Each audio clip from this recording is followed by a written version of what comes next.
Hey, good evening, good morning, good afternoon, wherever you are in the world. This is Calvin Starre. This is our webinar series, The Advancement in Leadership. And this is a webinar training series on the book, The Disciplined Leader by John Manning. It's kind of a discussion, obviously by me with some personal experiences and just kind of some insight.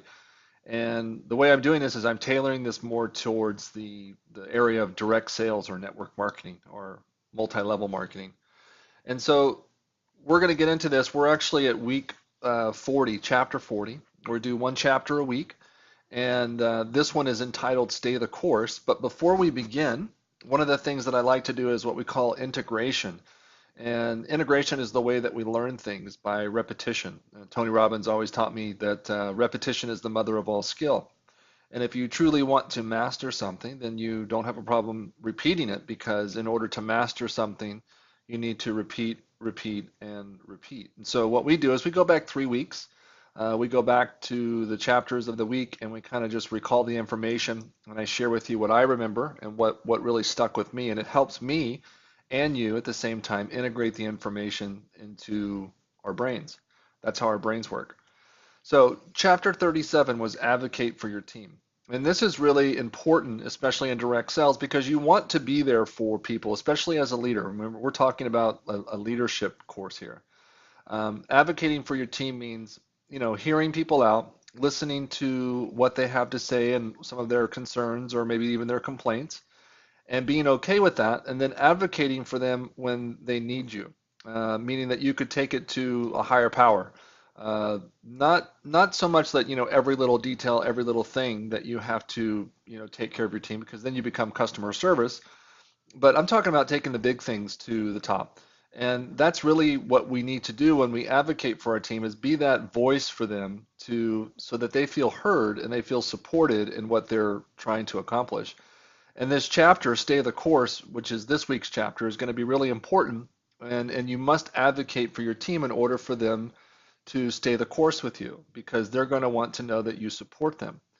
So that's chapter 37. Then chapter 38 was recognize your team. Very similar, but this is really about just recognizing their efforts. It's not always about recognizing people's successes. It's about recognizing their efforts and what they've put into it. Because once you do that, you make them feel like they've been noticed, they've been recognized. And then when there's action that needs to be corrected, then you can change that, but you have to recognize them first for their efforts.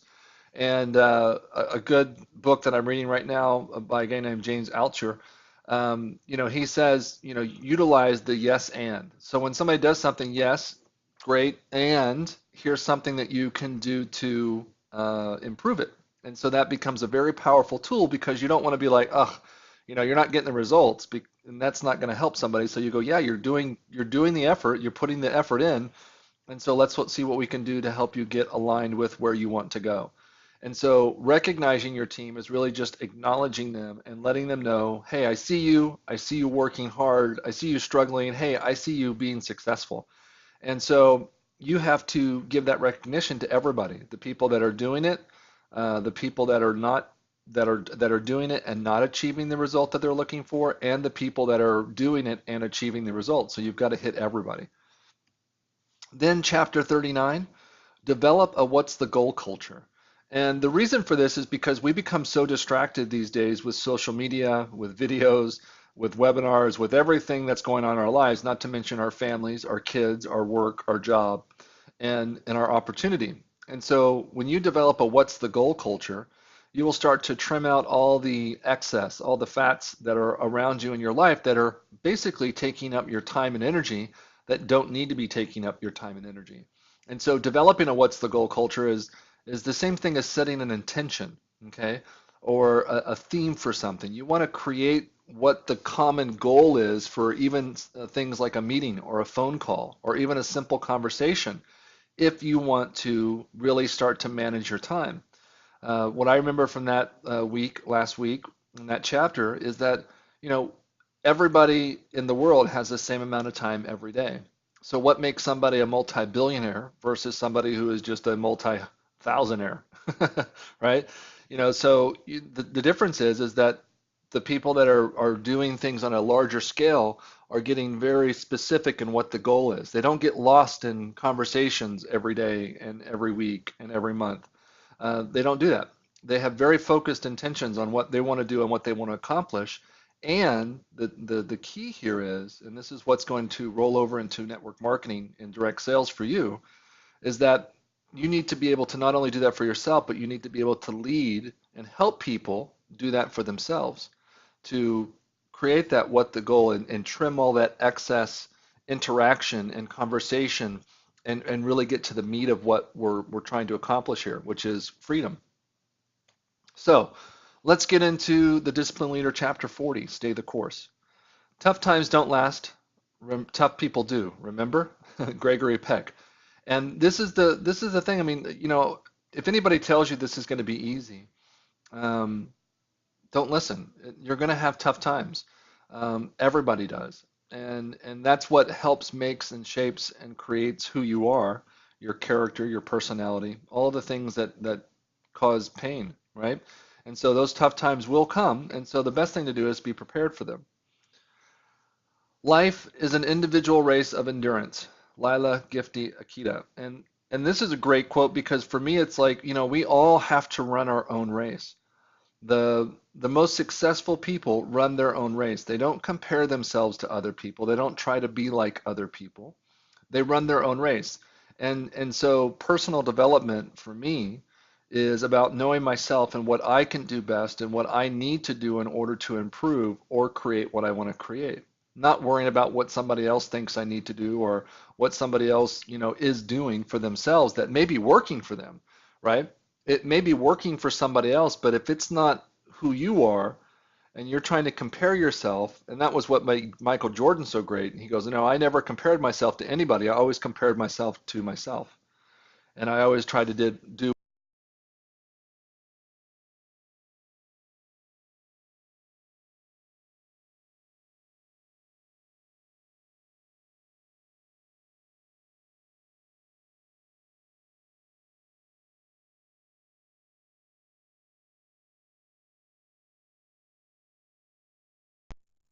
but they're in their own race. And so the best thing we can do is support them and help them stay the course. So let's jump into the book. Disciplined leaders know good execution is vital to their success. That's also could be called duplication. Duplication is you have to have good duplication to create success in direct sales and network marketing. And so you've got to know how to execute that because that's the most difficult part, and it's almost a little bit of a riddle, okay? Because we want to duplicate, but we don't want to duplicate ourselves. I fell into this when I first got into network marketing. I was always trying to be like somebody else and duplicate what they did. And then I realized that, oh, I don't need to do that. I need to be myself. And then I need to teach other people how to do that for themselves. And again, when you become a leader and you start to share with other people what your insights are, they immediately think, well, I've got to be like that. And that was a tough thing for me. I told people it's like, you can't try to be like me. You can't try to duplicate the thousands of hours that I've spent on the phone or in front of a computer or learning what I've learned or reading the books that I've read or going to the seminars that I've gone to or the introspection or the meditation, all the things. It's like you can't do that, so don't try. What you have to do is find out where you are. Where, John Manning talks about it earlier in the chapters is like you have to do a self-inventory to know who you are and what you need to work on. So disciplined leaders know good execution is vital, so they have to be able to teach other people good execution. So it says here, right after that, not only do they have to be good at it, but they must also be good at getting their entire organization or team to execute well too. And that's where sometimes it feels like we're herding cats, right? And the reason is because everybody wants to do their own thing. And so that's why systems are so important. That's why duplication is so important. But it's getting all of these people to do the system and the duplication in their own way, but together. And so that's where the sweet spot is. That's what we all have to be able to do. And he says in the book, he says, if their team cannot execute, they are not going to accomplish whatever they have set out to do. And that's true. If you have a bunch of people that are just doing what they want to do, And you're going to understand why, if they do it the way they want to do it, they're going to meet resistance and why that's not going to work for them. So you've got to help people understand that they need to follow the system, not because you want to control them, but because this is the system that works and that this is the system that's going to create the most duplication. And you can't take anything in the system for granted. Because if you do, that's when people fall off the course. And we're talking about how to stay the course. Okay? So once you have a strategy, you stick to the strategy religiously. And that's why systems are so important. That's why duplication is so important. You have to stick to it. And he gives an example in the book about the movie Hoosiers, where the coach is trying to implement a new strategy and a new discipline with his players. And he's like, pass the ball every four, or it's pass four times before anybody gets to shoot. But the star player is like, well, I'm just going to take the shots, and he's sinking ball after ball after ball. And the coach has to make that decision. Okay, he's not following my rules. So what am I going to do? So he benches the guy. Even when they're down, even when they're struggling, even when they're a man short, he still keeps the guy on the bench because he's got to set this strategy up to help people understand that you've got to follow the strategy. And that's why when I've talked at network marketing events and I've told people, listen, if somebody's not willing to follow the system that is in place, why would you work with them? You're just creating more work for yourself. But we do it out of a need to feel, fulfill an obligation, or we feel the need to want to be that person that is going to save them. Don't try it. It's not going to work. You need people that are going to listen and be open to sticking to the strategy religiously. It says, in fact, the best leaders can stay maniacally focused and avoid the temptation to get distracted because they know if they get distracted, their people will get distracted too. As the leader goes, so does the rest of the group. And so that's why it's so important that everybody do what they have to do when they're a leader, because nobody likes a leader who says one thing and does another. We call that being a dictator, right? So you have to do what you need to do. That means stay focused, stick to the strategy, stick to the system, stick to the duplication. And then when people look at you, they'll go, well, they're sticking to it, so I guess I better stick to it. And then that creates that duplication that we're all looking for in direct sales. So he gives 3 suggestions to help you stay the course. Number 1, expect rough waters.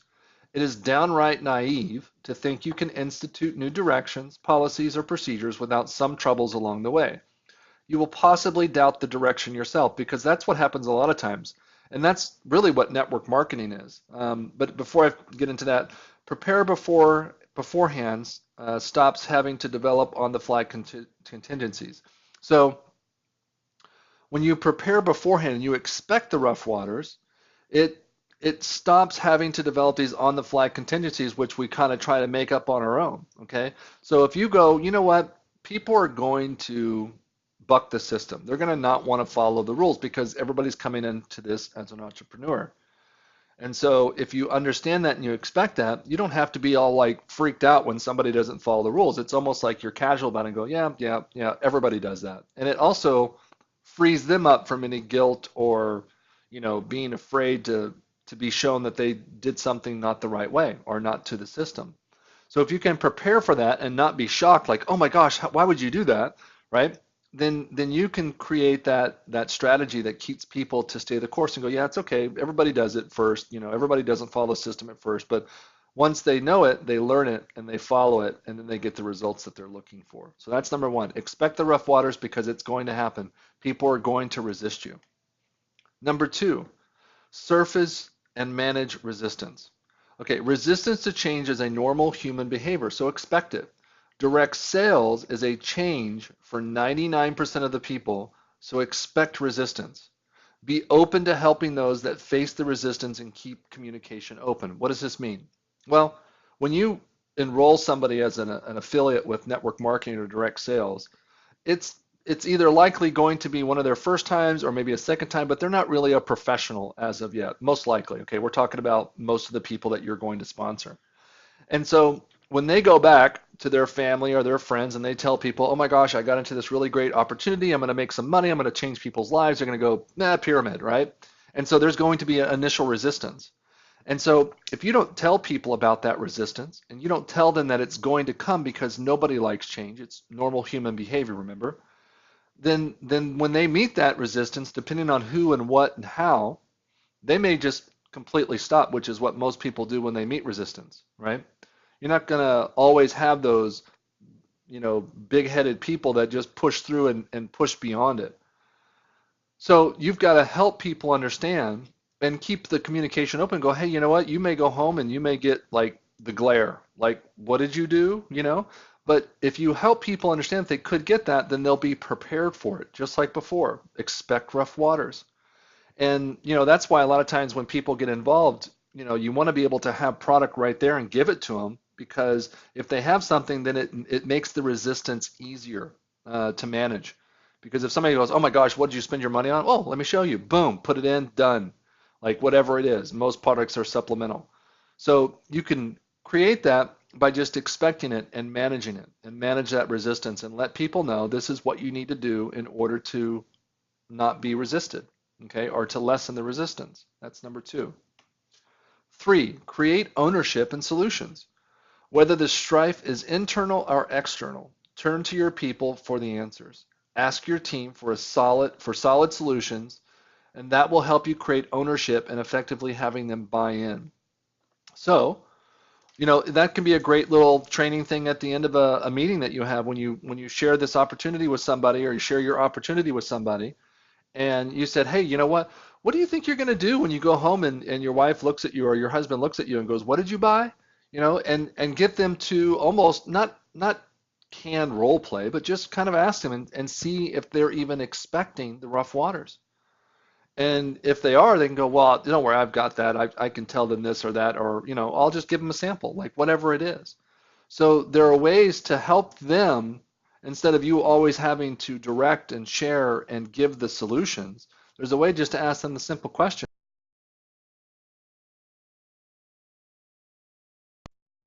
Hey, you can be a part of this too.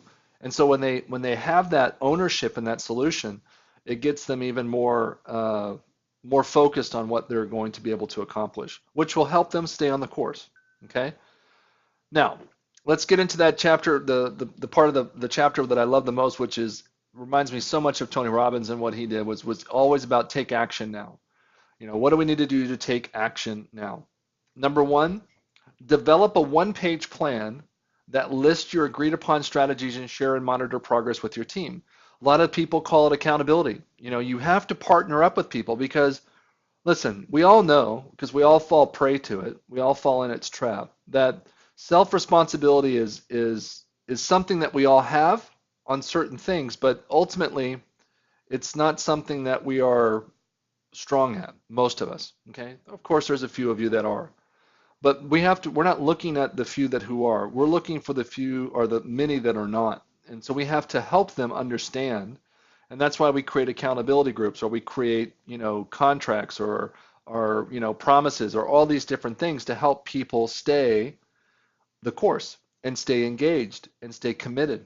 And so when you can do that in a strategy of a team, you can have people that work with each other. You get people that like each other, and they're like, hey, you know what? I'll hold you accountable if you hold me accountable. And I'll hold you to the system if you hold me to the system. And everybody agrees to it. And then when they agree to it, then that will help develop strength, relationships, communication. All these things will happen. So develop that one-page plan that lists the agreed upon strategies, systems, and share and monitor it with your team, and have people partner up to keep that synergy going. Number two, limit ideas and strategies that your organization can effectively implement. So, like, once you start something, don't change it. Don't try something different. And there's always going to be those people that go, well, I could do this better. Well, great. Well, and this was the funny part about network marketing for me, is that, we would have a system, be making 50, 60, $70,000 a month doing it, and then you'd have somebody come in that had never made, $4 grand a month in their life, and they're trying to tell you how to do a better system than what you have that you're making 70, $80,000 at. And so you've got to allow, but the best way to do this is just to let people know, hey, this is our system, this is what we're following, And what I would do in that situation is I tell people, once you get to this level, like you're making, $15,000, $20,000 a month, then you can create your own system if you want. Like just, because most of the people are just going to go, oh, okay. And they're not going to have to worry about trying to do things better. And they're not going to try and implement new ideas and strategies. So it's just like give them what works, what you know works, and teach them how to implement that and not worry about new ideas and strategies. Okay. Number three, take action now. Develop a contingency plan for anything that could go wrong and have it ready. And for me, it's about keeping it light and open, thus avoiding the drama that can be easily interjected. Because, you don't have to have the red flashing lights and say, oh my gosh, you did something wrong. But it's going to happen where people are going to make mistakes. And so just keep it light and open and allow that communication between people and allow them to be open and remain open, because if you shut them down by making them wrong, they're going to shut down completely and they're not going to be interested. So you've got to open that up and say, hey, it's okay. Everybody does this. I did this. Tell your story about how you tried to do things out of the system or doing something different, or you tried to not stay the course. Okay. And then you realize, oh my gosh, I'm struggling here because I'm not staying to the system, not staying the course. And so it caused me to focus on what I needed to do. And so if you help people get that, and that's one of the reasons why I love doing these webinars, because I've made every mistake out there possible. I've screwed up, and it's like it's okay, because all of those mistakes have taught me what I want to do, what I don't want to do, what I could do, and it's also allowed me to be able to share with other people to possibly learn from my mistakes. And so that's part of it too.